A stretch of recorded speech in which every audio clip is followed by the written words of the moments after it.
Bienvenue sur Imagination Radio, le rendez-vous des projets et expériences alternatifs.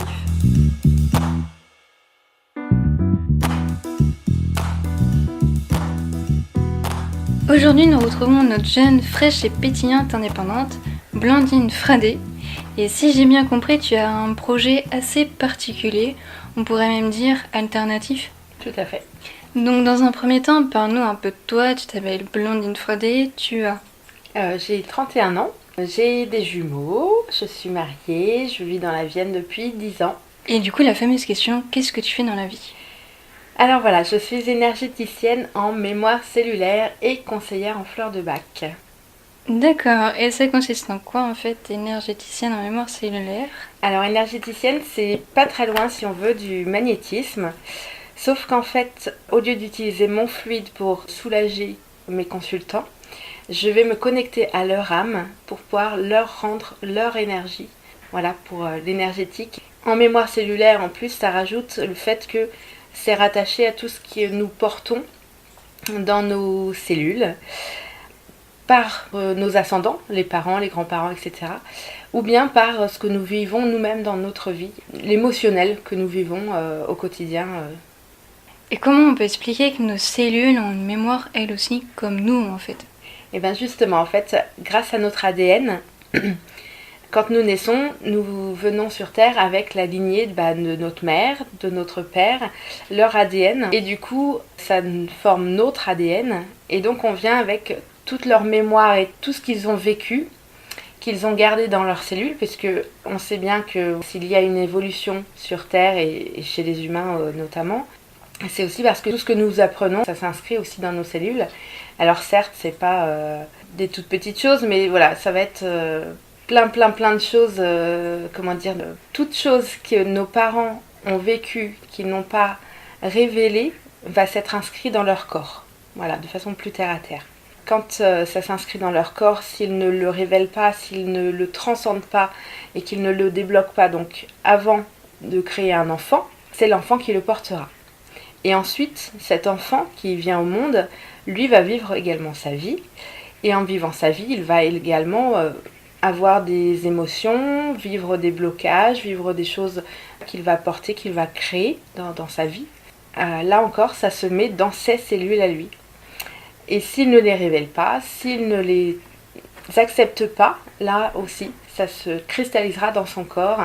Et si lui a des enfants un jour qu'il n'a pas réglé tout ça, bah voilà, c'est la transgénéralité et c'est ses ascendants qui vont devoir le régler.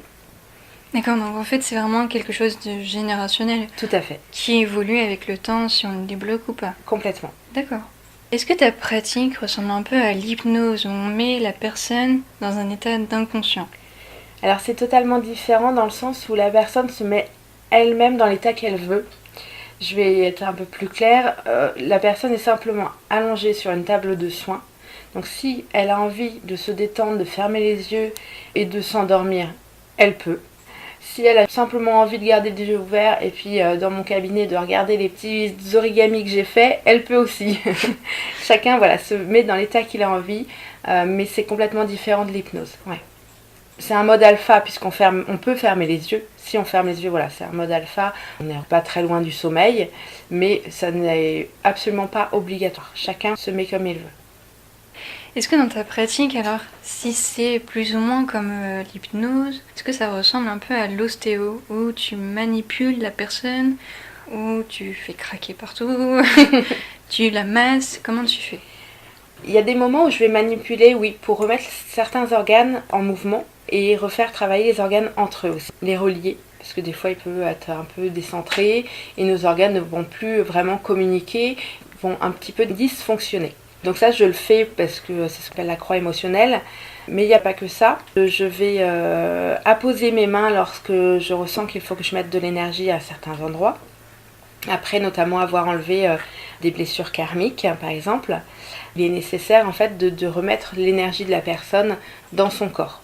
Je vais balayer aussi son corps comme si au bout de mes mains il y avait des petits râteaux pour enlever tout ce qui est structure énergétique.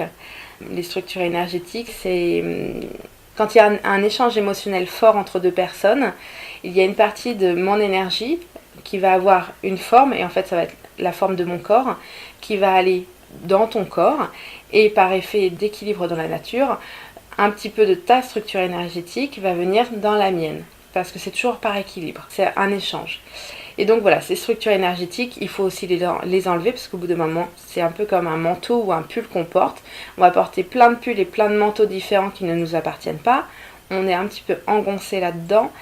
Et du coup, on n'est plus trop nous-mêmes, on a un petit peu de la structure de chacun, on réagit plus exactement comme on voudrait dans notre fort intérieur. Ça, je l'enlève. Elles retournent en fait à leur propriétaire, et leur propriétaire vous renvoie simplement votre énergie, vos structures énergétiques également. Pour faire ça, je passe mes mains sur le corps, là où sont les structures énergétiques. Je vais faire comme si j'avais un petit râteau au bout des doigts pour ça. Donc je frôle en fait le corps de mon consultant.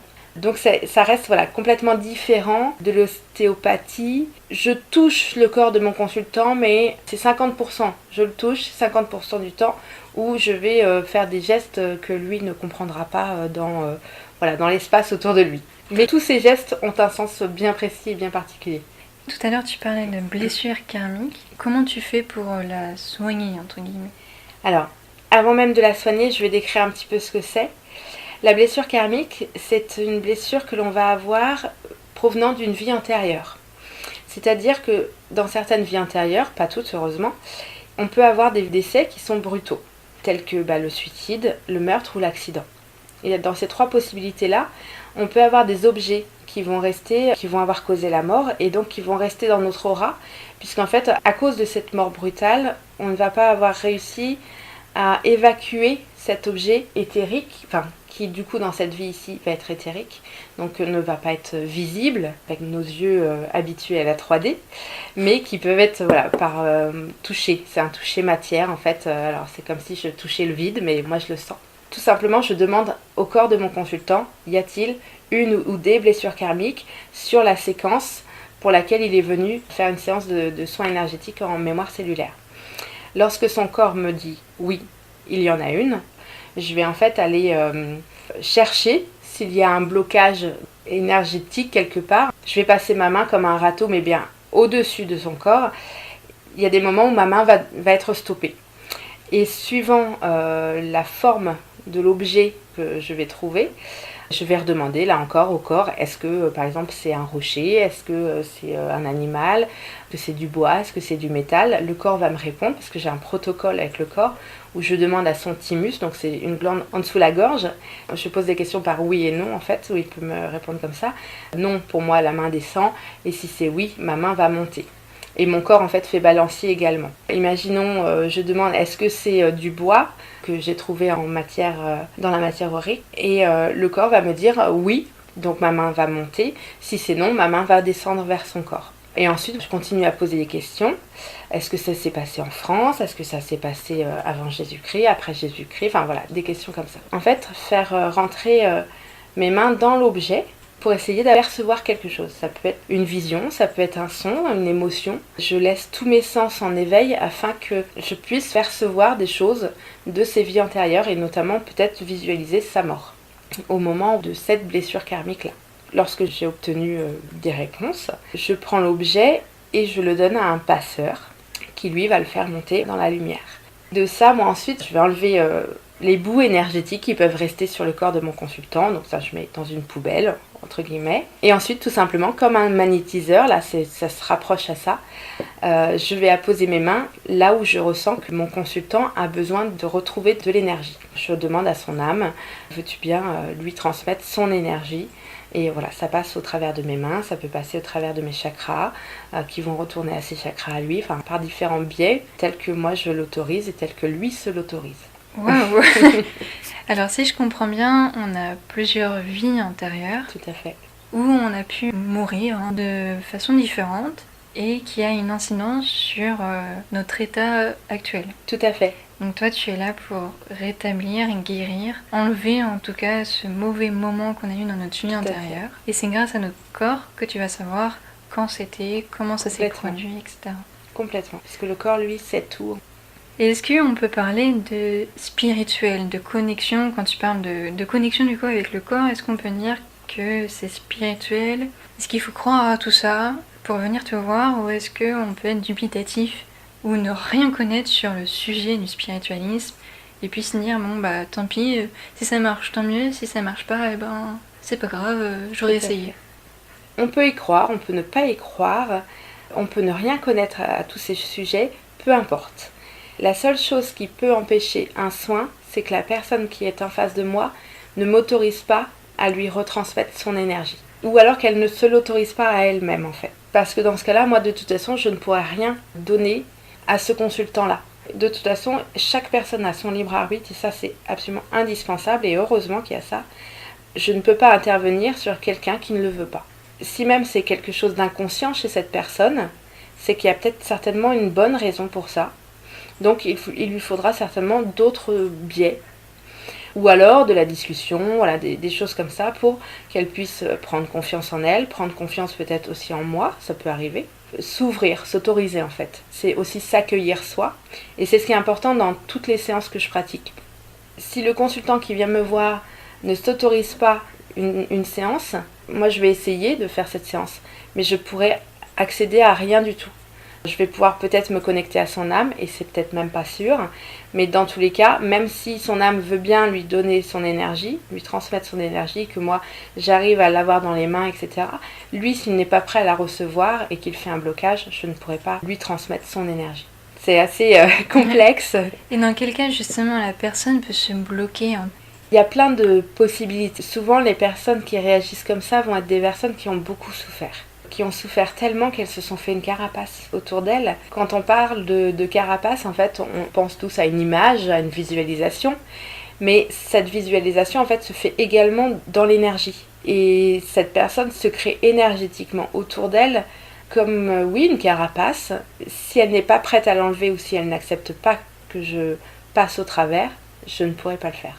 Est-ce que ça peut être aussi parce que elle est très stressée parce que ça peut être aussi difficile d'aller voir une inconnue et de se dire je sais pas ce qui va m'arriver. Ouais. Il peut y avoir de ça, mais quand c'est juste le stress, généralement je vais le sentir au début de la séance. Déjà, avant de pratiquer le soin en tant que tel sur la table, il va y avoir une phase de discussion. Je peux travailler sans cette phase de discussion, mais je trouve qu'elle est absolument indispensable pour le consultant, puisque c'est déjà un accueil de soi, une autorisation à soi de venir parler et de révéler à voix haute des choses de sa vie, des choses qui le ou la font souffrir, et en plus de le dire à voix haute, c'est aussi s'entendre dire des choses de soi. Ça aide déjà aussi à l'accueil de soi ou à l'acceptation de soi. Cette phase-là, pour moi, je pense qu'elle est primordiale. C'est pour ça que certaines fois, des séances peuvent durer plus longtemps. Parce que certaines personnes ont besoin de parler beaucoup. Je trouve que c'est important, donc je les laisse faire. Le stress va redescendre très vite. Moi, je vais peut-être le sentir un petit peu, je vais sentir que ça va passer tout doucement en termes d'énergie. Et puis finalement, au bout d'un moment, si c'est pas une coquille absolument énorme, voilà, ça va passer. Et puis l'énergie va bien passer, le soin va bien se faire et il y aura pas de souci. C'est un peu comme un lien de confiance en fait, même si il y a une discussion avant, après sur la table, tu passes un peu un lien de confiance avec le corps du patient. Complètement. Est-ce qu'on peut parler que tu as un don ou est-ce que ça s'apprend? Moi je dirais que j'ai pas de don, c'est quelque chose que j'ai appris. Le mot don me dérange et ne me dérange pas dans le sens où finalement on l'a tous. On a tous ces facultés. On a absolument tous des facultés incroyables dont on ne se rend pas compte. Et chaque personne va réussir en fait à faire sortir ses facultés d'une manière différente et unique, parce qu'on est tous uniques sur Terre, et donc chaque façon de révéler sa faculté ou son don va être différente. Et c'est là où je veux bien qu'on parle de don, dans le sens où, justement, chaque personne le révélant différemment, moi j'aurais pas la même façon de le voir, de le faire, qu'une autre de mes collègues par exemple. Voilà, là je veux bien parler de don. Avant d'arriver au don, absolument tout le monde a des facultés. C'est juste qu'on ne sait pas forcément les faire sortir et les exploiter. Et pour ça, il est nécessaire parfois, chez certaines personnes, d'autres pas. Il y en a qui, depuis tout petit, se sont autorisés et puis ont pratiqué des soins. Ça peut être du magnétisme, ça peut être les rebooter par exemple. Ils n'ont pas forcément fait d'apprentissage de leur faculté, qui est un don là aussi, parce que c'est leur manière de le révéler, de l'expérimenter, de l'utiliser. Mais pour d'autres, ça va être un apprentissage voilà, de certaines choses. Et là, ça va révéler en fait leur façon de faire à eux. Tu as suivi une formation, c'est ça? Tout à fait, oui. Une formation qui dure sur 3 ans. J'ai déjà fait plus d'1 an et demi sur la mémoire cellulaire, voilà, en énergétique. C'est pas la seule que j'ai faite. Je crois qu'il est nécessaire d'aller piocher dans plein de domaines qui sont différents et qui nous correspondent. C'est surtout ça le plus important. Trouver des choses qui nous correspondent à nous-mêmes. C'est une formation sur 3 ans, mais du coup pas en continu. Moi, c'est un week-end par mois. Et est-ce que par la suite tu envisages de faire des formations afin de transmettre ton savoir? Pourquoi ou pas? tu veux seulement manipuler, faire des soins? Dans un premier temps, je pense que ce sera manipuler, faire des soins pour prendre de l'expérience, pour apprendre, parce que moi aussi j'apprends en fait de chacun de mes consultants. C'est très très enrichissant pour moi. Vulgariser certaines choses par des ateliers, oui, ça j'aimerais vraiment le mettre en place, d'ici peu d'ailleurs. Et plus tard, pourquoi pas, l'avenir me le dira, si ça doit se faire ou pas, mais pourquoi pas, voilà, faire des formations un peu plus grandes, ouais. On l'a tous entendu, hein, ouais. Alors on va faire une petite aparté et revenir sur des questions un peu plus techniques plus tard. D'accord. Comment t'es venue l'envie de faire ce métier? Qu'est-ce qui t'a poussé? Comment tu as eu envie de faire ça? En fait, avant d'être énergéticienne, j'étais conductrice de car. J'ai adoré ce métier-là. Rien à voir. Hein. Rien à voir, absolument rien à voir. C'était vraiment du terre à terre et c'était chouette. Et en même temps, en étant très terre à terre, en fait, à chaque fois que je conduisais le car, je partais dans mes pensées. Ce qui est bien et pas bien, parce que de toute façon, bon, je conduisais quand même, hein, je faisais très attention à ce que je faisais. Mais mes pensées partaient et là, j'arrivais des fois dans des états hypnotiques, parce que voilà, quand on conduit, qu'on se dit « Ah, je suis déjà arrivée là !» Bon, bah là, c'est qu'on était en état hypnotique. Ça peut arriver en moyenne 8 fois par jour à tout à chacun. Je me suis rendu compte que voilà, ça m'arrivait quand même régulièrement. J'avais une situation familiale qui était fatigante parce que bon, bah, j'avais mes jumeaux qui étaient en bas âge, puisqu'ils avaient 1 an. Et mon mari qui était en formation sur Tours, donc à 100 km de la maison, qui revenait que le week-end. Moi j'avais une plage horaire de travail de 14 heures par jour. Donc heureusement j'avais 5 à 7 heures de pause dans la journée, mais il fallait quand même entre temps que je m'occupe de mes enfants parce que les mettre à la nounou 14 heures par jour c'était financièrement pas possible. Et en fait je me suis créé une maladie du sommeil qui s'appelle l'hypersomnie idiopathique. Un bien grand mot pour dire qu'en fait je voulais pas m'incarner sur terre parce que j'étais pas heureuse. Donc je cherchais un moyen de fuir et la fuite pour moi était le sommeil. Et à chaque fois que mon attention s'atténuait, eh bien je m'endormais. Donc ça pouvait être gênant et notamment pour le car, ça a été très gênant. Jusqu'au jour où on m'a dit, bon bah voilà, là maintenant pour raison médicale, vous ne pouvez plus conduire. Je crois que je ne l'ai pas si mal pris que ça, je me suis dit, bon bah ok, ça va être pour moi l'occasion d'utiliser ce tremplin pour faire autre chose et pour prendre soin de moi. Te recentrer sur toi. Complètement, c'est ça. Et du coup je me suis permise en fait de me poser des questions sur moi. Et c'est là que j'ai réussi à comprendre que je m'étais créé cette maladie. Donc si je me l'étais créée, je pouvais aussi l'éradiquer. C'est grâce à ça que je suis arrivée vers la mémoire cellulaire, l'énergétique en mémoire cellulaire. Parce que voilà, j'ai fait un cheminement et puis il y a quelques années, j'avais été voir une énergéticienne justement en mémoire cellulaire et je ne m'étais pas rendu compte du travail qu'elle avait fait, qu'elle m'avait permis de faire sur moi. Elle m'avait fait une séance. Et à la fin de la séance, elle m'avait dit t'inquiète pas, tout ce que tu désires depuis 7 ans va arriver d'ici peu. Enfin, ça va arriver. Et puis bon, j'avais mis ça de côté et j'en avais pas fait trop de cas. De toute façon, la séance, c'était ma maman qui me l'avait offerte. Et je la faisais, oui, plus pour lui faire plaisir qu'autre chose.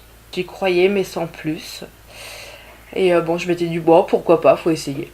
Et puis j'avais mis cette séance de côté. Et puis en fait, quelques mois plus tard, mon mari, donc qui n'était pas mon mari, m'a demandé en mariage. On a acheté une nouvelle voiture. J'ai pu faire la formation car, justement, parce que bah, ça a un coût aussi.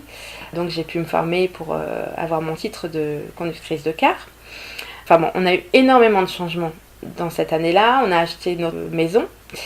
On s'est mariés. Et on a appris qu'on allait avoir des jumeaux. Tellement de changements finalement qu'on a mis 3 ans à s'en remettre. Mais elle avait raison. Et quand je me suis rendu compte de tout ça, voilà, je l'ai rappelé en lui disant ok, comment t'as fait? Qu'est-ce que tu m'as fait en fait réellement?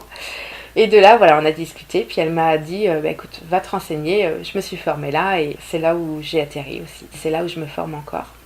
Et c'est grâce à ça en fait que je suis tombée dans l'énergétique, mais bon, c'est aussi pour plein d'autres raisons corporelles avant qui m'ont amenée à des solutions alternatives que la médecine traditionnelle ou conventionnelle en tout cas n'avait pas pu m'apporter.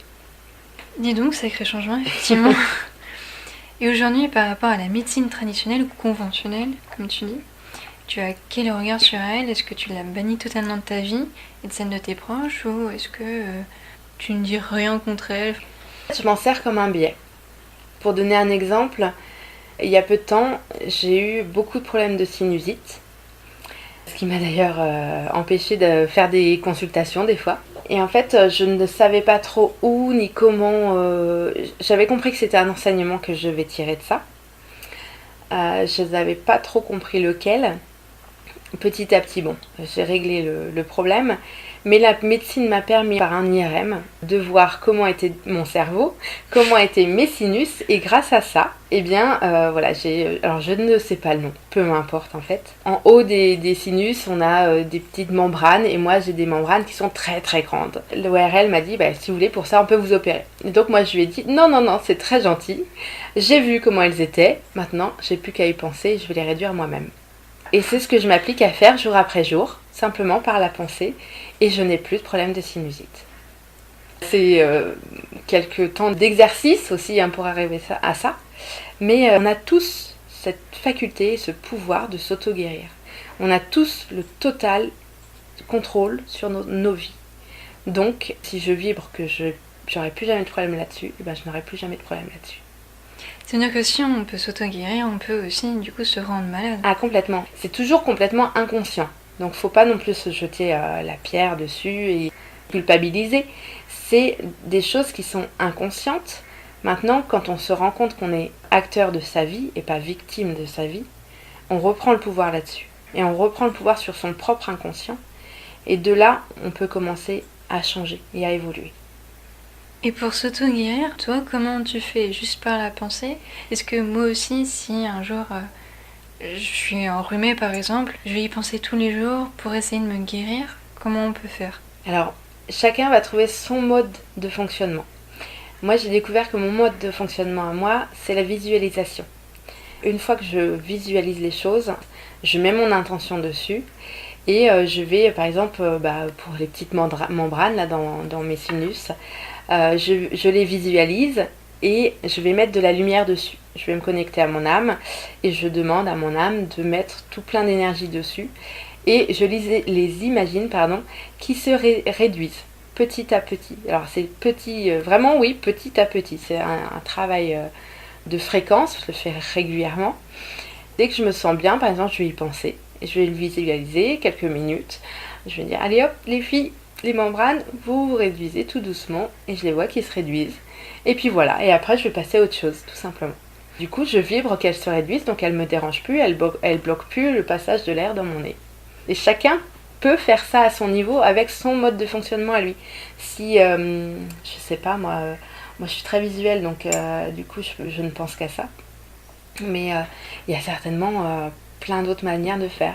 J'ai déjà entendu des thérapeutes, c'était une femme formidable, je l'avais vue sur YouTube, elle soignait par des fréquences vocales. Alors c'était très très moche à entendre, mais ces fréquences vocales, c'était du style des choses comme ça, et elle se soignait grâce à ça, et elle soignait ses consultants grâce à ça. Et moi d'ailleurs, pour revenir plus encore à du terre-à-terre, des problèmes de douleurs de règles, eh bien j'avais réussi à diminuer mes douleurs de règles grâce à l'écoute de cette dame. Il y a plein de biais différents. Tout à l'heure, tu me disais que tu avais 2 jeunes enfants. Est-ce que c'est pas trop difficile de concilier ton travail, qui est du coup tout récent, tu t'es mis à ton compte, oui, ta vie de famille, ta vie personnelle, tes amis, ton mari, etc., tes loisirs, ainsi que ton travail comme énergéticienne? Alors pour moi, c'est pas un problème, c'est une logistique, certes. Mais vu que je vibre depuis le début que je vais y arriver et que je n'aurai pas d'obstacle, je n'ai pas d'obstacle là-dessus. C'est une bonne organisation à prendre à la base. C'est quelque chose qu'il faut réfléchir, ça c'est clair et net. Quand on a un compagnon, c'est aussi plus facile que quand on est seul, voilà, avec des enfants par exemple. J'ai son soutien pour l'entreprise, j'ai son soutien au quotidien. Quand je ne peux pas récupérer mes enfants à la garderie, c'est lui qui y va. On arrive toujours à s'arranger, c'est très fluide. Il y a quand même la fatigue de la journée de travail, la fatigue des enfants qui débordent d'énergie, qu'il faut suivre. Je ne peux pas dire que ce soit un obstacle ni quoi que ce soit. J'ai voulu, je fais. Voilà. Tant que tu as le soutien de ta famille, en fait, c'est l'essentiel pour toi. Complètement. Est-ce que tu pratiques tes soins sur justement tes membres de ta famille ? Alors sur mon mari, oui, pas plus tard que vendredi dernier. D'ailleurs cette semaine j'ai fait toute ma famille réellement, sauf mon frère parce qu'il est en région parisienne. Ça a été une semaine ressourcement pour tout le monde. C'était chouette. Pour mes enfants c'est un peu plus compliqué parce qu'ils ont que 3 ans et demi. Quoique en fait non, ce week-end on l'a fait pour l'un des deux puisqu'en fait il s'est cogné le dos et il avait très très mal et du coup on l'a allongé sur le canapé. On lui a fait du magnétisme tout simplement. Il est resté 5 à 10 minutes sur le ventre, sur le canapé. Et après, il nous a dit ça y est, j'ai plus mal. Et puis il est reparti jouer, comme si de rien n'était. Les enfants, ils sont merveilleux. Ouais, c'est plus court, mais on y arrive quand même. Vraiment plus court, du coup. Comment t'es venue cette idée et cette envie de devenir ton propre patron et pas d'être salarié dans un cabinet d'énergéticien ? Alors ça, c'est vraiment propre à moi. Depuis toute petite, en fait, je rêve d'être mon propre patron. C'est quelque chose qui est ancré dans mon expérimentation, dans cette vie, justement. Depuis toute petite, j'ai envie d'être mon propre patron, d'être libre. Alors, la liberté ne veut pas dire sans contrainte. Hein. Pour moi, la liberté passe par le fait de n'avoir personne à qui rendre des comptes, à part moi-même, ou ma famille, voilà, ceux que j'ai choisis en tout cas. Et pas des personnes qui m'ont été un peu imposées par la société. C'était quelque chose d'extrêmement important pour moi, qui est une belle... je sais pas si je peux mettre le mot fierté, c'est peut-être un peu trop fort, c'est fière de moi, voilà. Enfin, contente en tout cas d'être mon propre patron parce que j'ai pas à supporter tous les aléas des relations qui peuvent être plus ou moins faciles. Et puis du coup, tu réalises ton rêve d'enfant quand même, ce qui est incroyable et puis vraiment fort quand même. Ouais, tout à fait. Bravo. Merci. Je crois que l'ADI, Association pour le droit à l'initiative économique, t'a un peu aidé pour te lancer dans cette aventure. Est-ce que tu peux nous en dire un peu plus sur l'ADI ? Absolument. Pour être vraiment concise, sans l'ADI, je me serais lancée, mais pas avec toutes ces... Comment dire ça ? Je me serais lancée, mais en fait, j'aurais pas eu toutes les cartes en main, tout simplement. Grâce à l'ADI, j'ai pu faire... une étude de projet, de marché, voilà, je cherchais le terme. Une étude de marché, chose qui me faisait terriblement peur. Et en fait, ils m'ont aidé à réaliser ça, ou du moins à savoir comment mettre les choses en place pour faire cette étude de marché. Ils m'ont permis d'avoir des modules sur différents thèmes. Je suis vraiment sortie enrichie de cette formation humainement et intellectuellement, dans le sens où j'ai appris beaucoup de choses. Ils m'ont fait des rappels sur tout ce qui était comptabilité qui était chouette, par exemple, sur la législation, les règles et fiscalité, par exemple, qui fait pas de mal parce que même quand on est devant son ordinateur, quand on regarde sur Internet, on peut trouver tout et n'importe quoi, même si on est sur les bons sites, déjà, il faut comprendre les termes. Rien que pour ça, d'avoir un interlocuteur qui est en face de nous, qui répond à nos questions et aussi un peu à nos angoisses, ça m'a apporté énormément de choses. Sur la communication aussi, parce que je ne m'étais pas rendu compte à quel point c'était indispensable. Donc sur tous ces points-là, merci Lady. Voilà. C'est une formation de combien de temps ? Si je me souviens bien, je crois que c'était 6 semaines. Et en même temps, c'est pas forcément tous les jours. Donc ça, c'est chouette aussi parce que ça laisse le temps de travailler chez soi, de se poser des questions. C'est un travail en groupe parce qu'en fait, on a tous des projets différents. Donc c'est très enrichissant. Ça peut apporter des points de vue grâce aux autres qu'on n'avait pas pensé. Donc c'est vraiment hyper enrichissant pour ça. Et en même temps, quand on se retrouve seul chez soi à devoir travailler, on se pose aussi les questions. Est-ce que je veux ça ? Est-ce que je peux ça ? Comment je dois faire pour ceci, pour cela ? Est-ce que mon projet est viable ? Est-ce que je suis prête pour tout ça ? C'est vraiment très enrichissant et ça m'a apporté beaucoup d'aide là-dessus, sur moi. Il y a également quelque chose dont je n'ai pas encore parlé, c'est qu'ils nous permettent d'avoir des tuteurs ou des tutrices sur lesquels ils nous permettent de nous rencontrer en fait grâce à nos points forts ou nos points faibles. Si moi j'avais besoin de quelqu'un qui m'aidait à bien communiquer, parce que je trouvais que j'avais des difficultés là-dessus, et bien ils m'ont donné une tutrice qui était excellente là-dessus. Personnel du coup, voilà, uniquement tout à fait, pour toi. complètement. D'accord. Ça a été déjà une belle rencontre avec cette femme, qui d'ailleurs au début ne s'est pas passée sans heurts émotionnels, parce qu'elle comprenait pas vraiment, j'avais l'impression en tout cas qu'elle ne comprenait pas vraiment mon projet. Au final, je lui en ai parlé clairement. Je lui ai aussi dit mes doutes.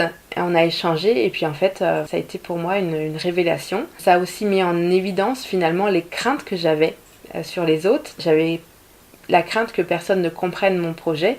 Finalement, elle a été la personnification de ma crainte. Donc ça a été très très bien.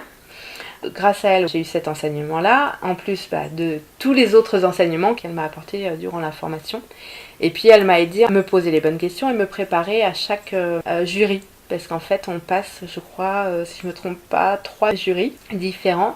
Au début, on doit se présenter son projet. Ensuite, on doit faire un jury commercial et un jury financier. Et le jury final, c'est devant tout un panel de personnages qui peuvent être très... Impressionnant, ouais. C'était le mot effrayant qui venait, mais je voulais pas le sortir. Non, impressionnant simplement. Mais c'est toujours dans une bienveillance et dans un enrichissement personnel et du coup professionnel aussi. Pour moi, ça a été une formidable expérience et je l'ai même recommandé à ma sœur qui veut créer son entreprise. Ah, donc, génial. Voilà. Et ces jurys, ils t'ont apporté quoi ? Enfin, ils apportent quoi au final ? Se poser les bonnes questions, avoir une ouverture d'esprit, parce que justement, ils apportent leurs expériences à eux, sur tous les autres porteurs de projets qu'ils ont vus passer entre leurs mains, sur un angle de vision du coup qui n'est pas le même que soi, parce qu'on a tous un angle de vue qui est différent. Donc ça ouvre en fait le champ des possibles. Quand on le voit comme ça, c'est très enrichissant et du coup ça donne même de la teneur au projet, de la crédibilité. Et on revient en fait dans le terre à terre parce que quand on parle de nos projets, on a plein d'idées, on a plein d'envies, sauf que lesquelles sont réalisables, lesquelles sont finançables, lesquelles vont nous rapporter de l'argent, pour lesquelles on peut faire de la communication, comment, enfin voilà. C'était une super expérience. Et en plus de ça, notamment j'ai rencontré des très très belles personnes là-bas, que je suis contente de garder en amie. Tu parlais des modules que propose Lundi. Ouais. Qu'est-ce que c'est exactement ? Quels sont les modules qui t'ont marqué parce que c'était super bien ? Ouais. Lesquels t'as moins aimé ? Évidemment, hein, mais bon, ça c'est très personnel. Tout ce qui était comptabilité, j'ai eu plus de mal parce que j'ai beaucoup de mal avec les chiffres. Ça m'a permis aussi de voir et de comprendre le fonctionnement de la comptabilité. Qu'il fallait en tenir une aussi, parce que jusque-là, voilà, c'était pas mon fort. J'ai à la fois moins aimé, parce que évidemment, c'est beaucoup plus terre à terre que la communication, par exemple, que j'ai absolument adoré, qui était vraiment chouette. On peut parler sur la symbolique des choses. Alors évidemment, moi, ça me ramène sur l'énergétique, sur la psychologie, un petit peu, puisque dans mon métier, dans les séances que je fais, évidemment, il y a toujours un petit peu de psychologie aussi avant. Tout ce qui est symbolique, choses comme ça, tout ça, c'était vraiment, vraiment intéressant. J'ai beaucoup, beaucoup aimé. En gros, tous les modules sont intéressants et ils apportent tous quand même quelque chose. Donc aujourd'hui, ça fait 4 mois que tu es lancée, que ton activité est là. Ouais.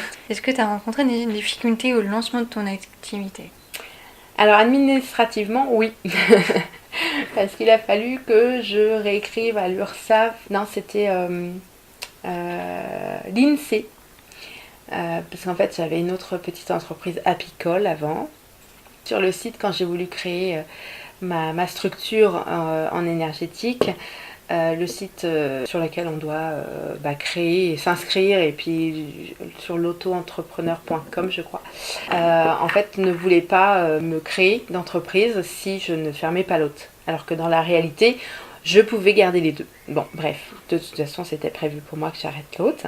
Donc pas de soucis trop graves. Ça m'a provoqué des petits soucis informatiques et administratifs. puisque les différents services, en fait, entre l'URSSAF, l'INSEE, la Chambre d'agriculture, la MSA, n'avaient pas tous les documents en même temps et ne les traitent pas tous en même temps. Donc c'est un petit peu compliqué, il faut se déplacer dans chaque service. Et ensuite, voilà, l'INSEE s'est trompé 3 ou 4 fois d'entreprise, du coup il me redonnait l'ancienne au lieu de me redonner la nouvelle. Et je voulais un code APE qui était spécifique. Bon, là encore, c'était pour pouvoir bénéficier d'une aide auprès de ma banque. La banque postale, en fait, permettait... alors après, est-ce que c'est que à Chauvigny? Je ne sais pas. Ou est-ce que c'est national? Là, je ne peux pas le dire. Mais voilà, il permettait aux personnes en libéral, telles que moi, d'avoir des réductions sous un code APE particulier. Sur le 86-90F. Et sauf que moi j'étais en 96-06Z. Et voilà, c'est des appellations, des trucs très chiants, administratifs. Et du coup, je leur ai demandé s'ils pouvaient changer, etc. Et ils m'avaient dit oui, ils ont refait 2 fois le même, au lieu de me le changer. J'ai eu 6 papiers au lieu d'en avoir un seul à la base. Et donc il s'est passé 3 mois pour que ça soit bien calé comme il faut. Mais dis donc. Voilà, c'est tout. L'administration française, hein, fait Voilà. dans toute sa splendeur, quoi. C'est ça. Et aujourd'hui, où en sont ces petites difficultés? Et ben là, du coup, administrativement, je dois faire ma première. Si, normalement, ma première cotisation parce que, voilà, en tant qu'entreprise, il faut payer aussi des cotisations sociales. Tout se fait par Internet, maintenant. J'ai beaucoup de difficultés avec Internet chez moi parce que ça ne passe pas. Là, il faut que j'appelle le service informatique de l'URSSAF parce que mon compte ne me permet pas de voir toutes les possibilités que j'ai dessus. Donc en gros, je ne peux pas faire déclarer ma cotisation pour le mois de janvier et de février. Donc j'en suis là, il faut que je les appelle. D'accord. Mais bon, ça va se régler. D'autres petits obstacles? Non. Et tu me disais que ta maman était hypnothérapeute Ouais. et réflexologue. Ouais. Est-ce que c'est pas ta concurrente directe?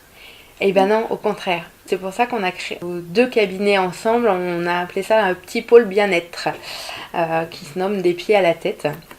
Quand quelqu'un nous appelle et nous dit écoutez, j'ai ça comme problème, je voudrais une séance avec vous, eh bien généralement ma mère leur dit écoutez, ça peut-être être ma fille davantage que moi. Et moi, quand je vois que c'est pas un problème qui me concerne, je leur dis écoutez, allez peut-être voir ma mère en réflexologie ou en hypnose, ça peut peut-être davantage correspondre à vos attentes ou à votre besoin.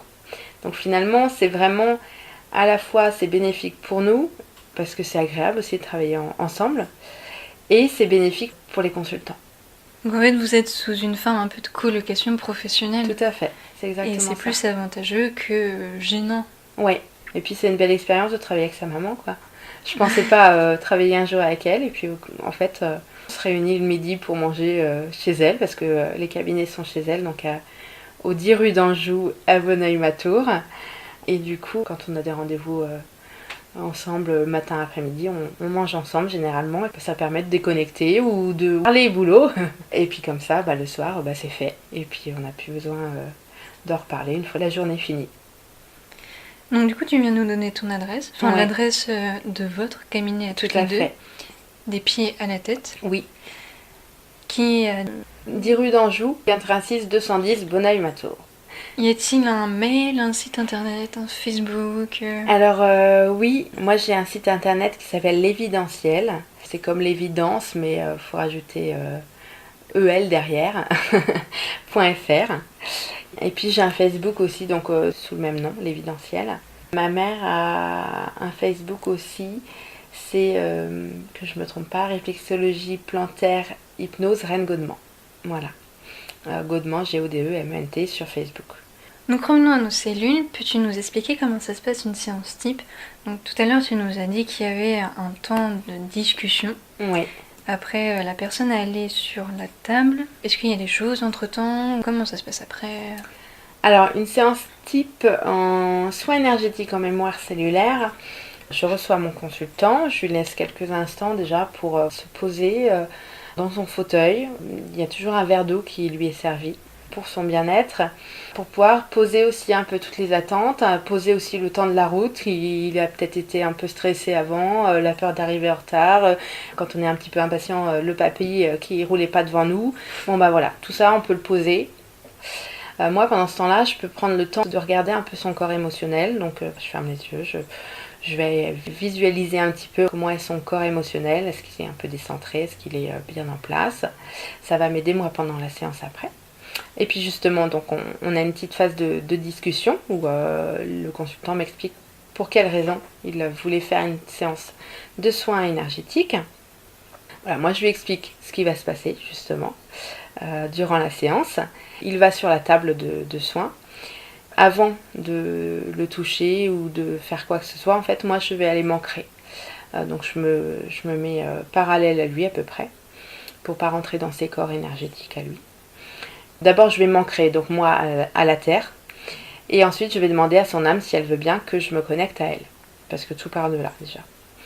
Quand c'est fait, je retourne vers son corps, et je demande donc au niveau du thymus, la glande donc, qui est sous la gorge, quel soin je dois lui faire. Est-ce un soin où je dois enlever un nœud émotionnel? Est-ce un soin où je dois enlever un nœud transgénérationnel?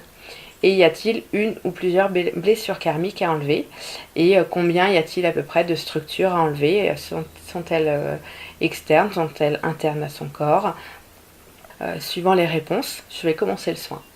Donc si c'est un soin avec un nœud transgénérationnel, ça va être un message généralement d'encouragement que le consultant va recevoir de son ancêtre. Avant de demander le message, je vais demander est-ce que c'est du côté du père? Est-ce que c'est du côté de la mère?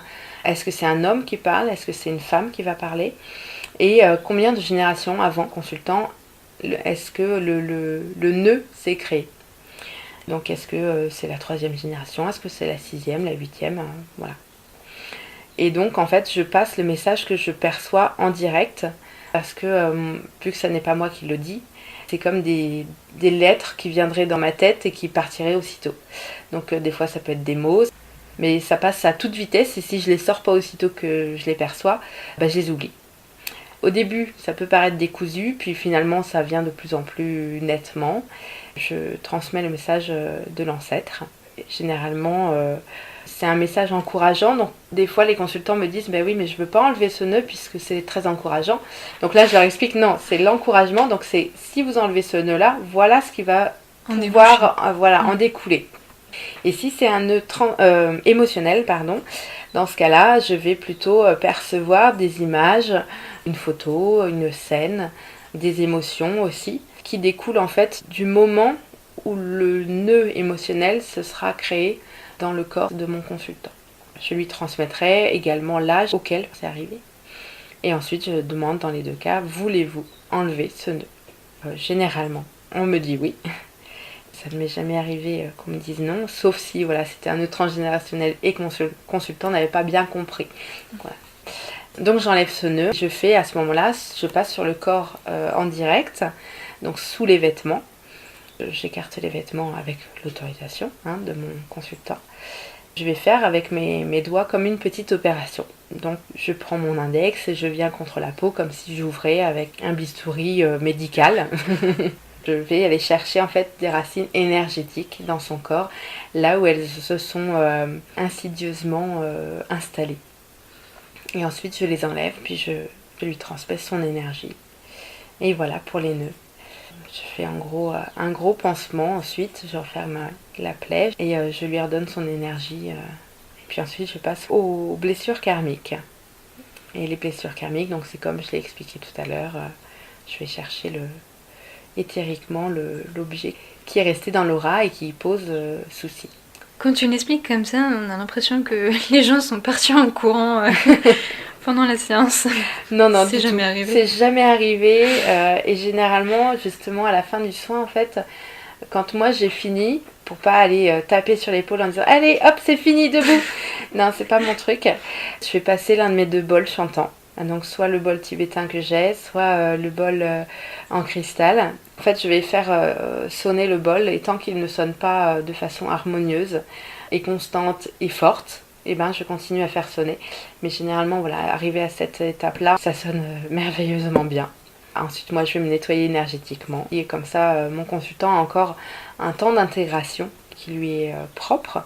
C'est propre à chacun, ça peut dépendre de chacun. Pendant ce temps-là, je vais aller noter au plus rapidement sur une petite feuille voilà, ce que j'ai vu, les dates que j'ai obtenues, les choses comme ça, pour pouvoir retransmettre après à mon consultant tout ce qui s'est passé pendant la séance, parce que là encore, il se passe tellement de choses pour moi que je peux oublier. Donc j'aime autant retranscrire tout ce que j'ai vu, tout ce que j'ai pu percevoir. Je note et puis ensuite, quand mon consultant est prêt à se lever, eh bien, il vient se rasseoir face à moi sur le siège. Et puis là, on fait une phase de bilan. Donc, je vais lui expliquer ce que j'ai pu percevoir, ce qui s'est passé, et généralement lui dire qu'en fait, il s'est offert une belle séance. Et quelle est la réaction du client, du consultant, pendant ou après la séance? Sa réaction physique ou émotionnelle? Alors, ça va dépendre de chacun. Il y a des gens qui sont en béatitude, et alors c'est vraiment agréable, qui se sentent comme s'ils avaient dormi 3 jours d'affilée et c'est chouette, ils se sentent vraiment bien. La tête un peu dans les étoiles. D'autres se sentent un peu la tête dans les étoiles, mais c'est moins agréable pour eux. Parce qu'il y a aussi une part de lâcher prise. C'est pas forcément agréable pour tout le monde, le lâcher prise. Après, il y en a qui se sentent pas forcément très bien, mais en fait, j'en ai pas eu c'est plutôt en cours que j'ai expérimenté ça. Dans le cabinet, j'en ai pas eu qui se sentaient mal. Et c'est un état en fait qui va dépendre de chacun, mais ça va évoluer, même assez rapidement. Chaque personne a un temps de réaction qui est différent. Voilà, c'est des réactions qui sont propres à chacun. Et dans tous les cas, je les invite en fait à accueillir leur état. Dans le sens où tout ce que l'on n'accueille pas de soi, telles que les émotions qui vont arriver, quand on les rejette, elles vont revenir, mais elles vont revenir encore plus fortes et elles vont avoir grossi. Donc si on veut se libérer d'une émotion qui est par exemple difficile à vivre, telle que la tristesse, et qu'on a envie de pleurer, je préconise vraiment de pleurer quand ça vient. Parce que l'émotion est encore pure, elle est à son état initial, donc elle peut être déjà difficile à vivre dans son état initial, et elle n'a pas eu le temps de grossir parce qu'on la cache, mais en fait pas tellement parce qu'on sait qu'elle est là. Donc on la redoute, donc elle prend pouvoir sur nous, donc elle grossit, enfin bon, elle va se cristalliser aussi dans notre corps. Au bout d'un moment, quand on la sort vraiment pas, elle va créer des maladies. Et puis un jour, de toute façon, il faudra bien qu'elle sorte. Avant ou après maladie. Des fois c'est après, et donc c'est encore plus difficile. Et là, alors là, elle sort avec une puissance qui est absolument monstrueuse. Et qui peut faire des ravages. Donc, je vous invite tous, autant que vous êtes, à accueillir qui vous êtes et quand vous l'êtes. Que vous soyez triste, eh bien vous avez le droit d'être triste. Pour plus de facilité, à la limite, vous dites à votre entourage, aujourd'hui chérie, bah écoute, j'ai besoin d'expérimenter ça, je suis triste. Et ben c'est comme ça. Demain ça ira peut-être mieux, ou pas, j'en sais rien. Mais aujourd'hui je suis comme ça. Ça n'a rien à voir avec toi. C'est pas contre toi, c'est juste quelque chose que j'ai à vivre aujourd'hui. C'est tout. Ça marche. Est-ce que tu vas soigner une personne de la même façon si elle vient par exemple pour un mal de dos persistant ou si elle vient pour des insomnies? Alors, moi mon protocole sera toujours le même. De toute façon, je demanderai à son corps quel soin lui convient en ce moment. Dans tous les cas, ça oui. Par contre, c'est dans mon discours que ça va être différent, évidemment. Dans le sens où un mal de dos, peut-être que c'est une blessure karmique qui est restée là et qui lui l'a fait souffrir. Maintenant, si c'est des insomnies, ça peut être un nœud émotionnel, par exemple. Et dans tous les cas, ça peut être soit le nœud émotionnel, soit le nœud transgénérationnel, soit la blessure karmique, finalement. Donc, mon discours face à elle va évoluer, en fait, finalement, face à ce qu'elle me dit. Et mon travail, c'est aussi que mes consultants puissent s'observer et ensuite s'accueillir. C'est juste dans ma phase de discussion avec mon consultant que là, évidemment, ce sera différent. Maintenant, mon protocole, moi, sera toujours le même dans le sens où je demanderai toujours à son corps quels soins lui faut-il à cet instant. Juste rappeler nœud émotionnel, nœud transgénérationnel et blessure karmique, ce que c'est? Alors, donc la blessure karmique, ça va être tout ce qui est blessure soudaine qui a causé la mort dans une vie antérieure, généralement un objet. puisque les morts trop soudaines, c'est souvent soit un suicide, soit un meurtre, soit un accident. Et du coup, c'est tellement soudain que dans l'aura, on n'a pas le temps en fait de régler le flux vibratoire qu'on vient de se prendre dans la figure. Et les nœuds émotionnels, ça va être un choc, qu'il soit petit ou grand. Des fois, on ne s'en rend même pas compte que ça a été un choc pour nous. Et pourtant, c'est un choc qu'on a vécu dans notre vie et qui aura, à ce moment-là, changé notre perception des choses. Après, on va continuer à réagir de cette manière-là.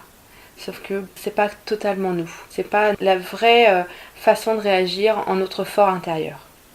Ça va dévier un peu ce qu'on est de nous-mêmes. Et le nœud transgénérationnel, ça va être quelque chose que l'on porte.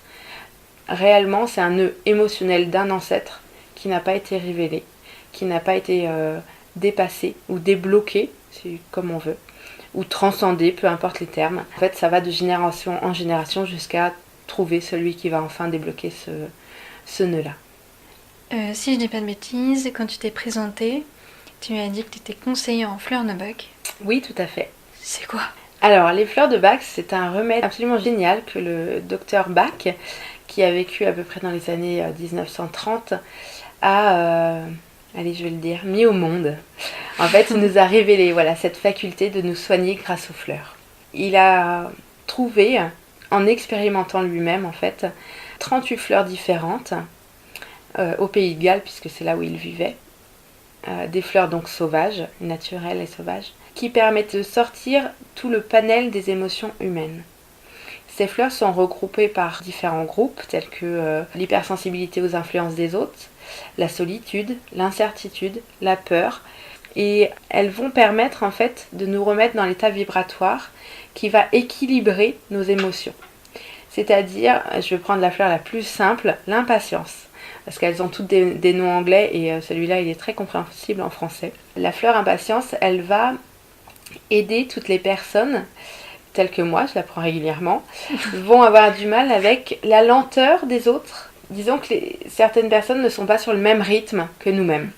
Et quand on n'arrive pas à accepter ça et qu'on devient un peu agacé, qu'on a envie d'aller faire les choses nous-mêmes pour que ça aille plus vite, et bien par exemple l'impatience vient nous aider à prendre du recul et à dire ok, bon, il a son rythme et c'est tout. Et ça c'est chouette, c'est très chouette. Et c'est très utile aussi pour les enfants. Par exemple le matin quand on leur dit depuis 10 fois mets tes chaussures s'il te plaît, allez mets tes chaussures.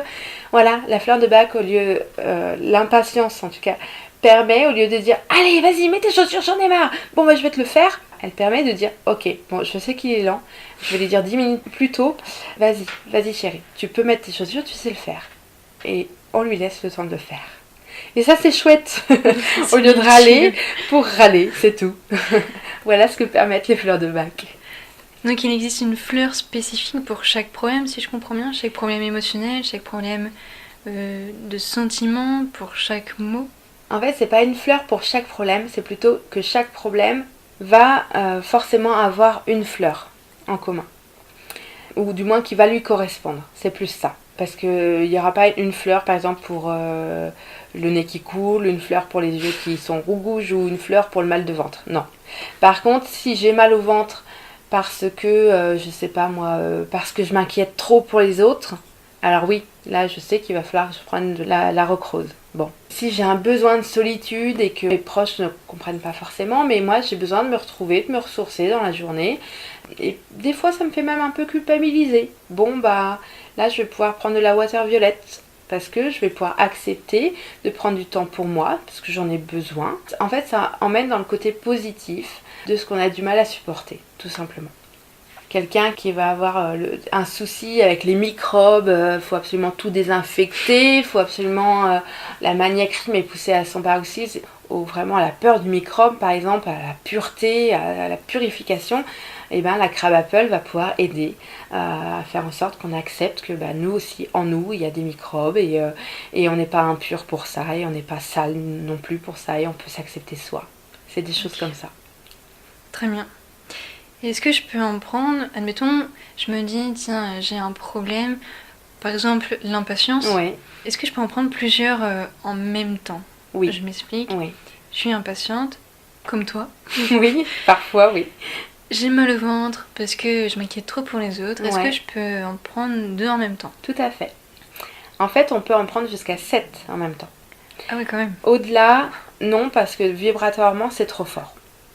Ça fait trop. Parce qu'en fait, quand on prend les fleurs de Bach, c'est d'abord la vibration de la fleur qu'on prend. Et elle vient nous rééquilibrer face à nos vibrations. Du coup, on peut en prendre jusqu'à 7 en même temps. Et d'où l'intérêt de venir avec moi faire un entretien en conseil en fleurs de Bach. Parce que voilà, moi je vous prépare une fiole de préparation contenant jusqu'à 7 fleurs. Parce que si vous en avez besoin de moins, alors je ne vais pas en rajouter. De toute façon, ça ne fera rien. Ça ne fera pas de mal, mais ça ne fera rien non plus. Donc pourquoi gâcher 2 gouttes de fleurs pour rien? Prises tout en même temps, elles vont faire un panel d'accueil de nos émotions et un rééquilibrage de nos émotions. Et ça prendra peut-être moins de temps que si on en fait une par une. Et en plus de ça, il y a aussi l'aspect économique, puisque quand on va dans le commerce, on peut les trouver en pharmacie. Sauf que malheureusement, les pharmaciennes ou les préparatrices ne sont pas toujours formées aux fleurs de Bach. D'ailleurs, c'est assez rare. Et finalement, on a un petit descriptif avec... des fois, il y a les définitions de chaque fleur. Mais il faut savoir que derrière chaque définition, il se cache beaucoup de choses. Donc même quand on lit les définitions, déjà on peut ne pas être l'entièreté de la définition, on peut n'être qu'une petite partie de tout le panel qu'offre la fleur. On n'est pas obligé d'être tout pour prendre la fleur, heureusement. Donc voilà, des fois on peut se retrouver dans certaines fleurs et pas dans d'autres, alors que c'est pas forcément celles-là qui nous correspondent, parce que les fleurs c'est à l'instant T, c'est pas en préventif. C'est pas non plus, il y a 10 ans j'étais comme ça, il faut que je prenne celle-là. Non, c'est trop tard, c'est passé. Maintenant vous êtes sur un autre état d'esprit, un autre état émotionnel. Donc c'est en ce moment comment je suis. Ça permet de s'observer. Et du coup sur l'aspect financier, certes on peut les trouver les fleurs en pharmacie, mais c'est en moyenne entre, au moins cher ce sera une dizaine d'euros, au plus cher ce sera 12,99 ou 11,99, ouais, donc allez 12 euros. 12 euros fois 7 fleurs, ça peut vite monter cher. Surtout que l'émotion va évoluer au fil de notre vie. Donc tous les jours, on peut avoir une émotion différente. Si tous les jours, on va acheter une nouvelle fleur de Bach, à la pharmacie, ça peut très vite, coûter très cher. Quand moi je prépare une fiole, je la prépare en fonction de ce que vous ressentez en ce moment, de ce que vous avez du mal à supporter dans vos réactions. Donc, je fais la séance à 40 euros. Mais voilà, il y a la séance, il y a les fleurs qui sont adaptées. Et ensuite, il n'y a plus besoin de retourner à la pharmacie acheter toutes les fleurs. Est-ce qu'il peut y avoir plusieurs fleurs qui règlent le même problème? Par exemple, l'impatience. Est-ce qu'il peut y avoir 2 fleurs qui peuvent régler ce problème d'impatience? Alors, en soi, non. Mais par contre, il y a des choses qui sont très similaires. Par exemple, mon impatience peut être causée par... je vais prendre la chicorée. À côté, la fleur chicorée, ça va être plutôt pour les personnes qui vont faire avec plaisir des choses pour les autres, mais d'un autre côté, elles attendent un petit truc en retour. Donc, imaginons, ou alors la crabe apple et la chicorée. La crabe apple, donc je disais tout à l'heure pour tout ce qui est la purification. Imaginons, moi qui suis un peu maniaque, je vais faire le ménage chez moi, mes enfants rentrent avec les chaussures un peu boueuses, et ils ne s'essuient pas les pieds. Bon, je vais râler, ok. Je vais râler, mais pourquoi? Est-ce que c'est parce que j'ai fait et qu'ils ne respectent pas mon travail et que j'ai pas de respect en retour? Est-ce que je râle parce que c'est mon état du moment de râler? Ça peut être une autre fleur aussi. Est-ce que je râle du coup parce que c'est plus aussi beau qu'avant et c'est plus aussi propre? Enfin, dans la beauté des choses, ils mettent aussi du bazar en même temps que leurs chaussures toutes crottées. Donc là, ce serait plus... quelle fleur c'est ça? C'est la beach. Ou alors, est-ce que je râle parce qu'en fait, vraiment, ils ont mis des saletés et des microbes qui viennent de l'extérieur dans la maison propre et toute purifiée que j'avais nettoyée. Voilà, il va y avoir 3 choses à se demander, déjà. Et ensuite, on va se demander quel groupe elles appartiennent. Et ça va aussi nous aider à orienter pour trouver la bonne fleur. Est-ce que c'est de la peur que je ressens? De la peur de ne pas être propre, purifiée? Est-ce que c'est du souci excessif pour les autres? J'ai fait pour leur faire plaisir le ménage. Et en fait, j'aurais bien voulu avoir un merci ou un petit truc en retour. Et je ne l'ai pas eu. C'est ça en fait. C'est comme ça que se passe un entretien. j'ai répondu un peu à la question en déviant un petit peu. En fait, non. Elles peuvent être très proches, en fait, dans leur approche. C'est à moi d'orienter les questions pour savoir si la personne qui est en face de moi, elle ressent de la peur, ou si elle voulait juste un merci, ou voilà, qu'est-ce qu'il y a en face, qu'est-ce qu'il y a derrière le fait de râler. Admettons, je veux acheter une fleur de bac, Ouais. j'ai regardé sur internet, et je me suis dit, tiens, je pense que cette fleur, elle est faite pour moi, Ouais. elle va guérir mon problème, en Ouais. quelque sorte. Est-ce que je peux me tromper? Est-ce que la fleur peut ne pas avoir les effets que j'espérais? Oui, dans le sens où on peut se tromper. Ça peut ne pas avoir les effets qu'on voulait, parce qu'on voulait un résultat et il peut ne pas y en avoir.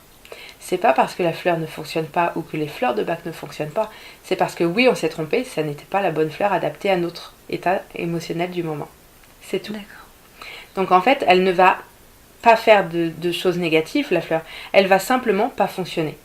Parce que c'est pas la bonne, tout simplement. L'état émotionnel du moment, en fait. Après, elle ne fera rien de négatif. C'est juste pas l'état vibratoire dans lequel on vibre. Donc bah forcément, il n'y a pas de résonance. Donc par exemple pour l'impatience, si je comprends bien, il faudrait que je prenne la fleur de bac uniquement quand je suis dans des états d'impatience? Tout à fait. D'accord. Évidemment, quand on est à l'instant T, par exemple dans sa voiture derrière le petit papy qui, pour nous, n'avance pas assez vite, évidemment, on n'a pas forcément la fleur sur nous. Ouais. Donc c'est là où la fiole de préparation est utile. Si on remarque que c'est un état quand même qui est récurrent, que régulièrement je vais par exemple râler sur mes enfants, que régulièrement tous les matins quand je vais au travail, je tombe sur le même petit papy ou alors c'est son copain et du coup il roule toujours aussi peu vite, bon là oui, là c'est quelque chose qui va être récurrent dans l'état du moment, donc il peut être nécessaire, si on en ressent le besoin, d'aller prendre cette fleur. Des fois, on voit des fleurs, on pense à des fleurs pour quelqu'un d'autre que soi. Alors ça, si on lui donne alors qu'il n'est pas au courant, ça va fonctionner. Mais c'est formellement... Enfin, pour moi, on n'a absolument pas le droit de faire ça. Parce que là encore, il y a le libre arbitre. Chaque personne vit ses émotions comme il en a envie. Et même s'il est dans le côté négatif, eh bien, il a le droit d'être dans ce côté négatif s'il n'a pas envie de se rééquilibrer. C'était une petite aparté, mais je trouve qu'elle est importante. C'est pas à nous de décider dans quel état il doit être. Tout à fait. Très bien. Et si vraiment ça nous gêne trop, à la limite, on prend la bitch. Parce que voilà, ça peut être un problème pour nous. Ça nous permettrait en fait d'avoir une autre vision des choses sur les autres. Chacun fait ce qu'il veut. Donc en fait, quand les autres nous énervent, on prend d'abord nous la fleur de bac. Oui, tout à fait. Très bien. Et comment on peut la prendre?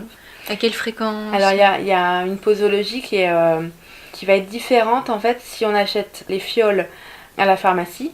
Une fiole de la pharmacie, je vais prendre 2 gouttes dans un verre d'eau. Et ce verre d'eau, soit je peux le boire en 4 fois dans la journée, soit je mets 2 gouttes 4 fois dans un verre d'eau dans la journée.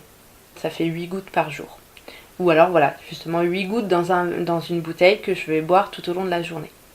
Maintenant, si vous prenez une fiole de préparation que je vous ai faite pendant une séance, ça va être 4 gouttes, parce que moi je l'aurais dilué dans 30 ml d'eau.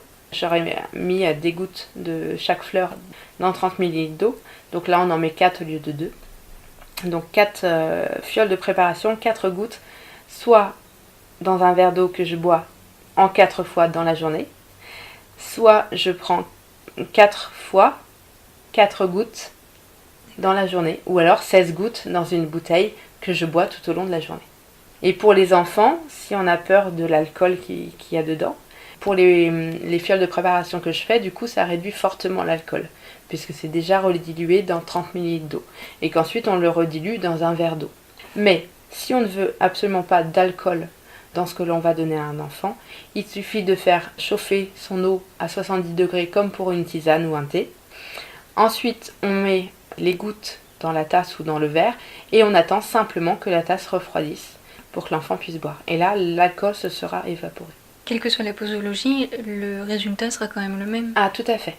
Parce qu'en fait, là, la posologie que je donne, notamment le 4 gouttes à boire 4 fois par jour, c'est le minimum qu'il faut prendre. Et ensuite, quand on prend 4 gouttes 4 fois par jour, évidemment, ça fait plus. Le docteur Bach l'avait prescrit comme ça. C'est le minimum qu'il faut dans la journée pour que ça agisse. Mais par contre, si on prend 4 gouttes, qu'on met dans un verre d'eau et qu'on boit directement et dans le reste de la journée, on ne reprend plus de fleurs de bac, ça n'aura pas d'effet puisque la prise aura été en une seule fois. Alors qu'il faut vraiment séparer la prise en 4 fois dans la journée. Ou plus, au minimum 4 moments donnés différents. Et c'est sur une durée de... Ça peut être sur une durée de 21 jours en moyenne, toujours sur la durée des cellules, en fait, du renouvellement des cellules corporelles. Ça peut être moins, à partir du moment où mon consultant, par exemple, va oublier sa fiole une fois, va oublier de prendre ses fleurs de bac une journée. Moi, je lui conseille de continuer. Et si là, il l'oublie encore de nouveau toute une journée, si c'est une prise dans la journée, c'est pas bien grave, ça peut arriver. On continue et voilà, c'est pas pareil que toute une journée. Si vraiment on oublie les fleurs de bac toute la journée, c'est qu'il est peut-être temps de se reposer des questions, de s'observer, de se redemander est-ce que je suis encore dans l'état de cette fleur ou pas. Si y en a certaines dans lesquelles on est encore, on peut continuer à prendre les fioles puisque les autres n'agiront plus. Si on l'oublie, c'est que généralement ça a fait son effet. Tu me disais tout à l'heure pour les enfants les différentes façons de donner la fleur de bac, Ouais. soit dans de l'eau chauffée, dans de l'eau froide. Est-ce que tout le monde peut en prendre? Donc les enfants, oui, si Oui. j'ai bien compris, les adultes. Oui, Et les personnes âgées. aucun souci. Ça n'est qu'un effet vibratoire. Et les personnes qui sont malades, je veux dire par là, genre cancer, etc. Sous traitement. Ouais. Alors, à la base, une fleur de bac, c'est quoi? C'est la récolte. Pour faire un élixir floral, il faut un saladier ou un bol transparent en verre. On met de l'eau jusqu'en haut. Et au-dessus, on coupe avec un matériel dédié uniquement à ça, à chaque fois. On coupe juste les pétales. Et celui qui récolte ne touche pas avec son corps. Il coupe juste la fleur au-dessus du bol. C'est pour que vraiment la fleur puisse garder son intégrité vibratoire. Au moment de la récolte, tout le bol ou le récipient, les fleurs doivent recouvrir l'intégralité de l'eau. Ça doit rester au soleil un minimum de 4 heures, en plein soleil. Il ne faut pas du tout de nuages, d'ombre sur ce récipient. Ça s'appelle la solarisation. C'est l'une des deux méthodes. Après, il y a aussi par ébullition. C'est la même méthode, sauf que c'est une ébullition de 30 minutes sur un feu. Ça n'est qu'une transmission vibratoire des fleurs dans l'eau. De là, on filtre avec toujours un matériel dédié uniquement à ça. Et ensuite, on remet la même quantité que ce qu'on a obtenu en filtration de l'eau. Maintenant, ils utilisent de l'alcool de vin. Non, de l'alcool de raisin, pardon. Ça n'est pas du vin, mais c'est de l'alcool de raisin. Et ça fait vraiment la teinture mère. Au centre bac et dans les autres entreprises qui ont été agréées, ils prennent 2 gouttes de cette préparation mère, hein, vraiment. Ils les remettent dans une fiole, soit à 10 ml, soit à 20 ml. Et là, ils remettent 2 gouttes de cette teinture mère dans ces fioles et avec toujours de l'alcool de vigne. Et c'est ce que ensuite vous achèterez dans les pharmacies.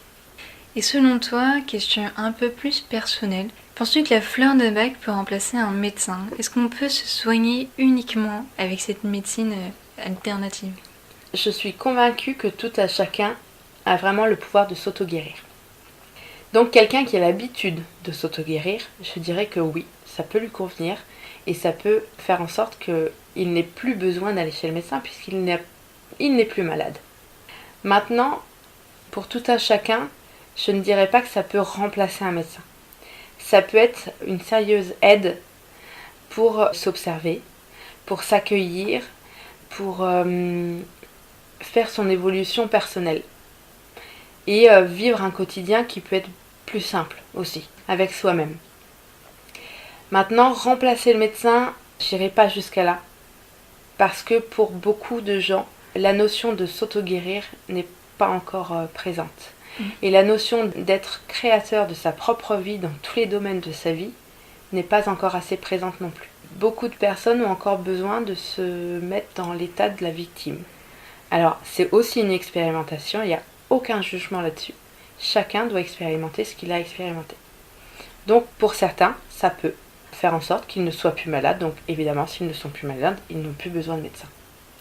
Très bien. Dernière question du coup sur les fleurs de bac. pour les soins énergétiques, on parlait un peu de spiritualisme, Ouais. de croyance. Est-ce que pour les fleurs de bac, on peut dire la même chose? Qu'il faut y croire pour l'essayer, Ouais.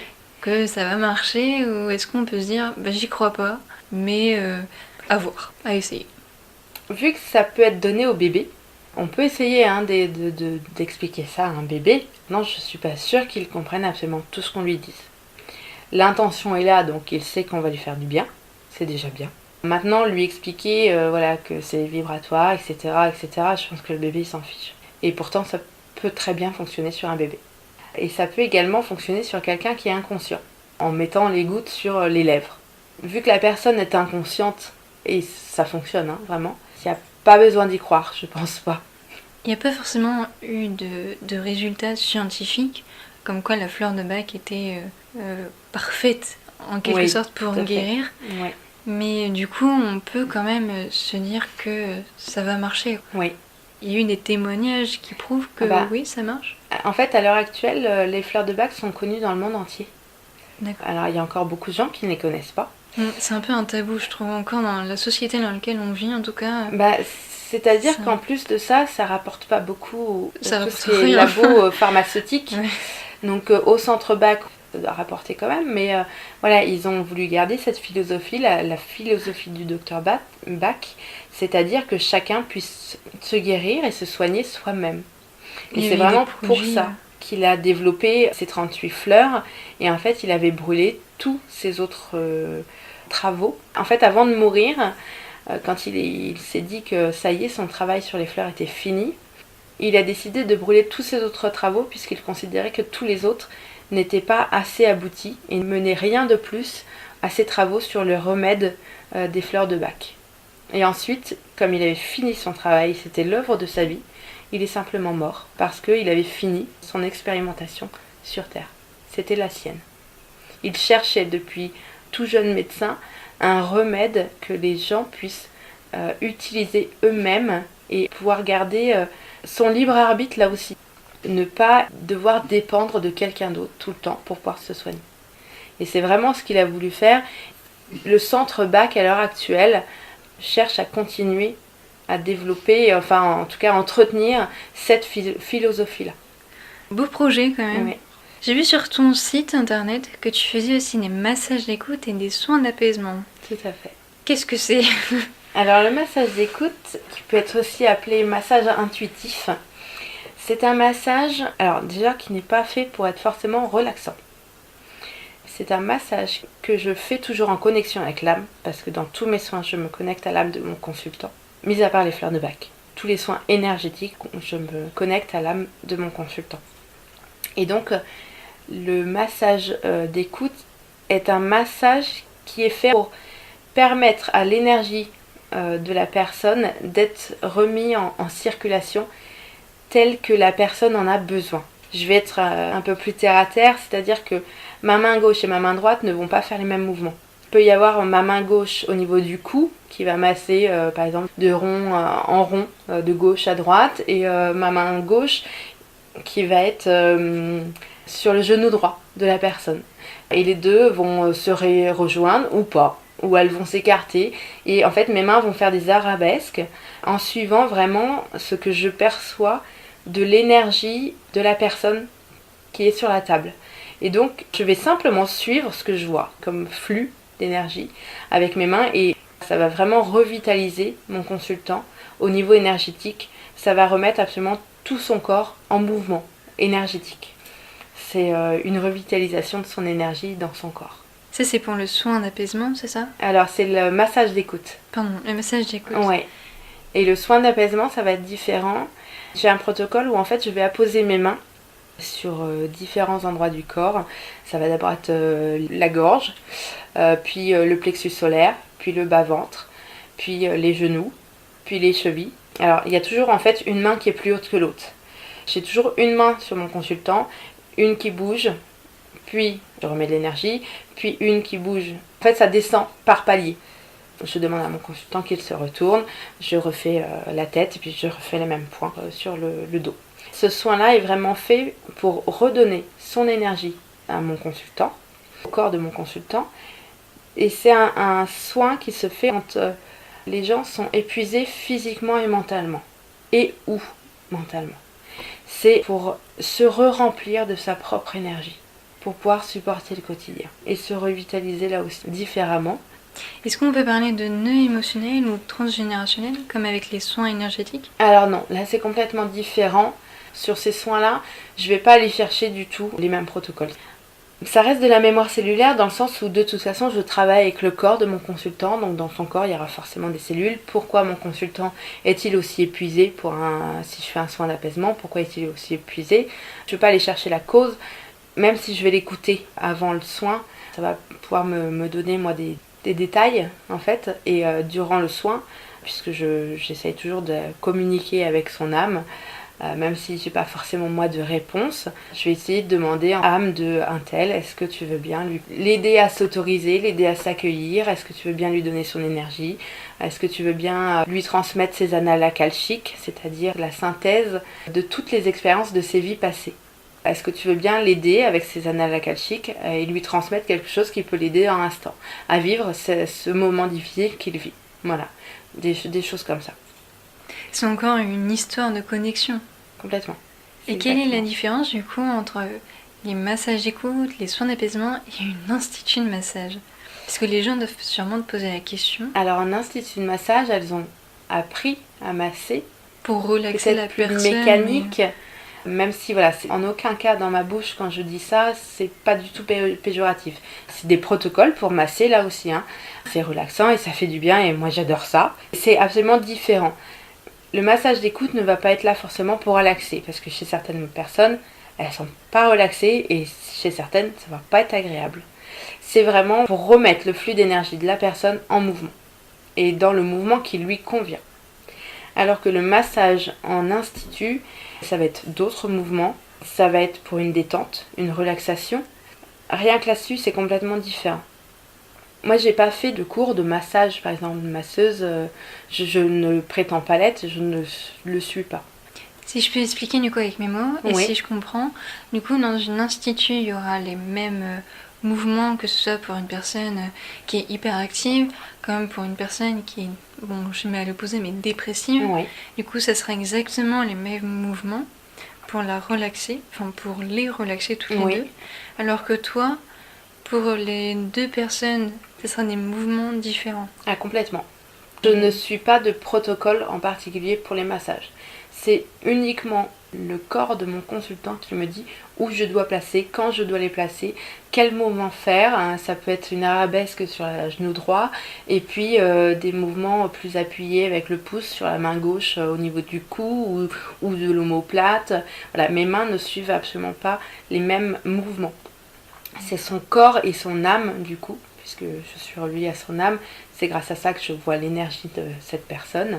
Le corps de ce consultant me dit là j'ai besoin que tu passes là en faisant un rond, là il faut que tu appuies un peu plus, là tout doucement. C'est des choses comme ça. Mais c'est exactement ça. Ce genre de soins, tu peux le faire à tout le monde, que ce soit à des enfants, des adultes, des personnes âgées, des personnes malades, des femmes, des hommes, quel que soit le sexe, l'âge. Oui. Chez les enfants, avant un certain âge, ils ont du mal à rester en place.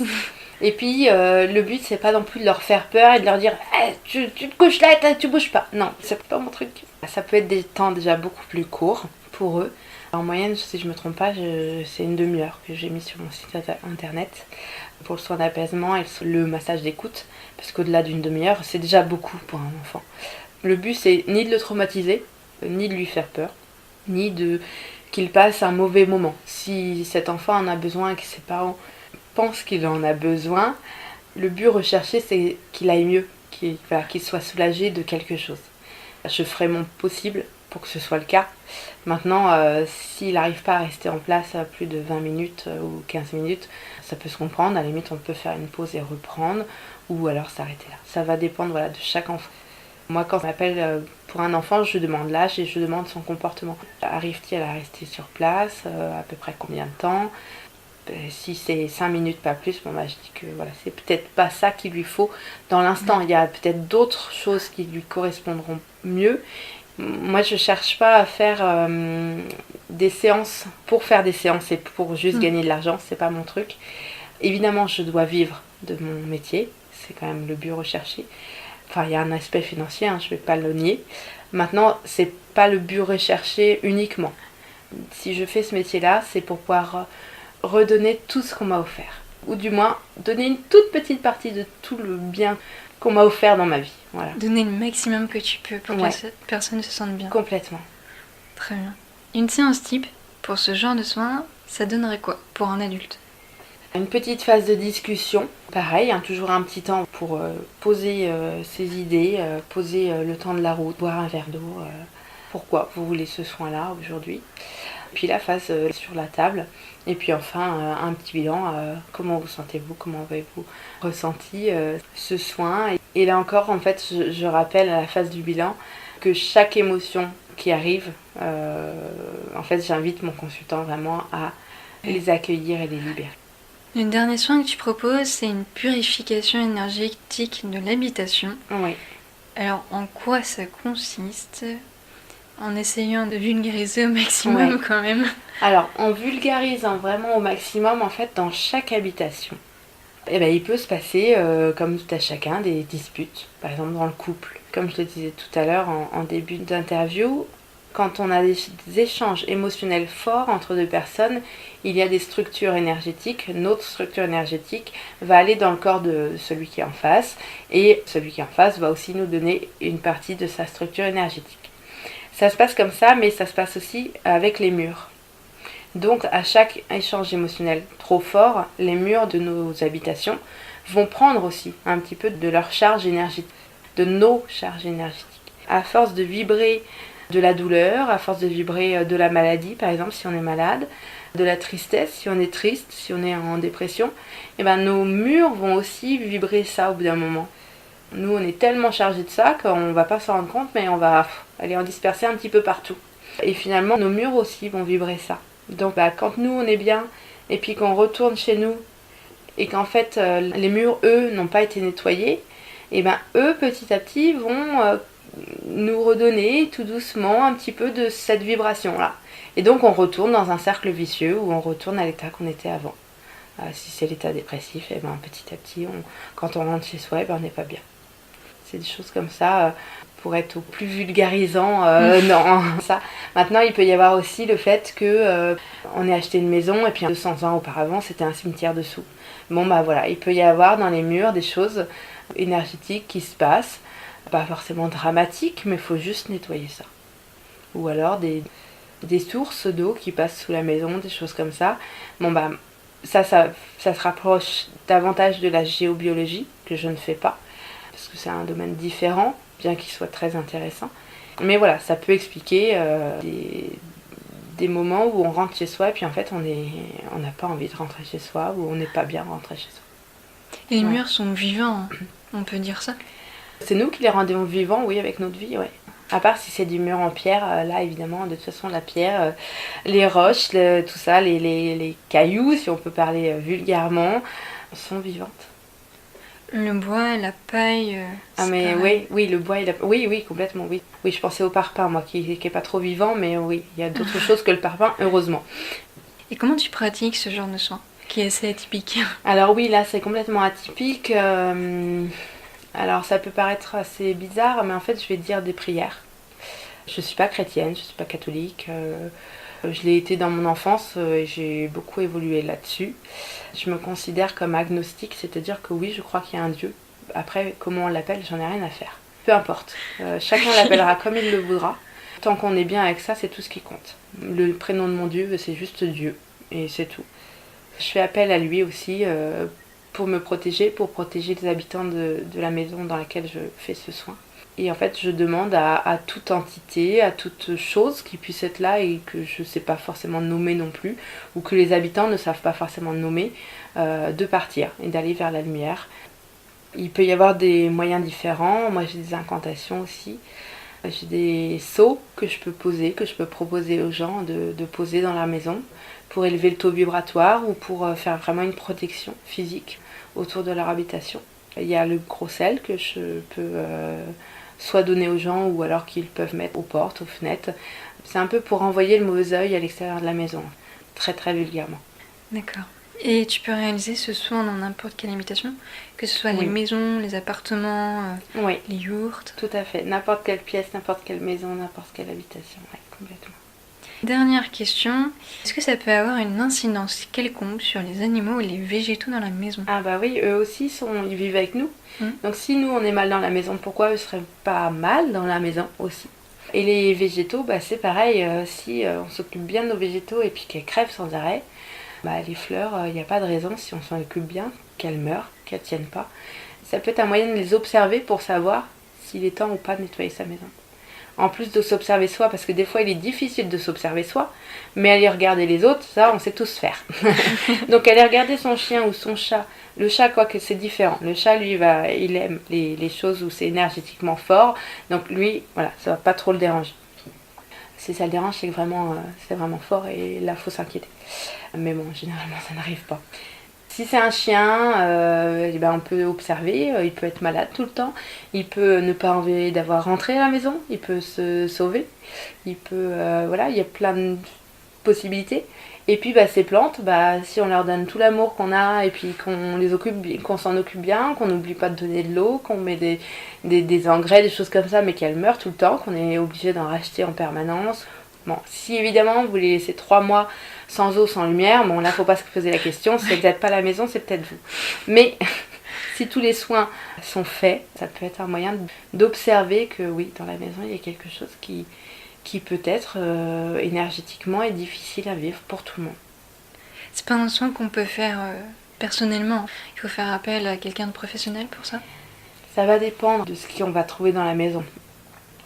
Si c'est juste des petites structures énergétiques qui sont dans les murs, bon, chacun pourrait le faire. Maintenant, des fois, il y a des choses un peu plus lourdes qu'on peut trouver, telles que des entités. Des gens qui, par exemple, sont morts dans la maison, et puis en fait, ils se sont pas encore rendus compte qu'ils sont morts. Et ces personnes-là, elles sont pas méchantes, elles sont juste bloquées dans l'éther, et en fait, elles ne se sont juste pas rendues compte qu'il y avait d'autres personnes qui vivaient dans la maison. Elles sont restées dans leur plan, elles se sont pas rendues compte qu'elles étaient mortes. Elles sont bloquées dans le temps, bloquées dans l'espace. Et des fois, il est juste nécessaire d'aller les voir, de leur parler, de leur dire, écoute, tu sais pas qu'on est en telle année, toi t'es mort. C'est très dur à entendre, mais voilà, c'est comme ça. Donc il faut leur parler gentiment. Elles sont pas négatives pour autant. Il n'y a rien de négatif là-dedans. À part le fait qu'elles soient bloquées, quoi. Mais voilà, ça peut gêner parce qu'elles vont essayer de faire leurs actions comme elles faisaient avant. Et sauf que nous, on va retrouver des fois, je sais pas, des clés pas au bon endroit parce qu'elles les mettaient là, leurs clés. Et puis vous les mettez ailleurs, sauf que elle se dit, oui, mais les clés elles sont là, donc je vais les bouger, je vais les mettre là où je les mettais. Ça peut être des choses comme ça. On pose ces objets et puis en fait on les retrouve jamais au même endroit. Ou alors pendant un certain temps on trouve plus ces objets, ces bijoux fétiches, voilà. Alors que c'est exactement là qu'on les a mis et c'est toujours là qu'on les met. Ça peut être des choses un peu plus lourdes, mais sans être lourdes, c'est pas négatif pour autant. C'est juste que c'est 2 personnes, ou 2 familles qui vivent sur des plans différents, mais au même endroit, c'est tout. Et là, dans ce cas-là, vaut mieux faire appel à quelqu'un pour faire passer cette personne dans la lumière. Bien, cette interview s'achève malheureusement, mais avant de nous quitter, Blandine, peux-tu nous redire l'adresse de ton cabinet, le site internet, le Facebook? Bien sûr. Tout ça. Alors l'adresse, donc c'est au 10 rue d'Anjou à Bonneuil-Matour. Le code postal c'est 86 210 pour le GPS. Mon site internet c'est l'évidentiel, donc comme l'évidence avec EL derrière. Donc l'évidentiel.fr pour le site internet, l'évidentiel sur Facebook. Et puis au cas où, mon numéro de téléphone c'est le 06 68 20 82 25. Vous pourrez trouver ça sur le site aussi. Un petit mot à dire ou une anecdote à raconter aux auditeurs?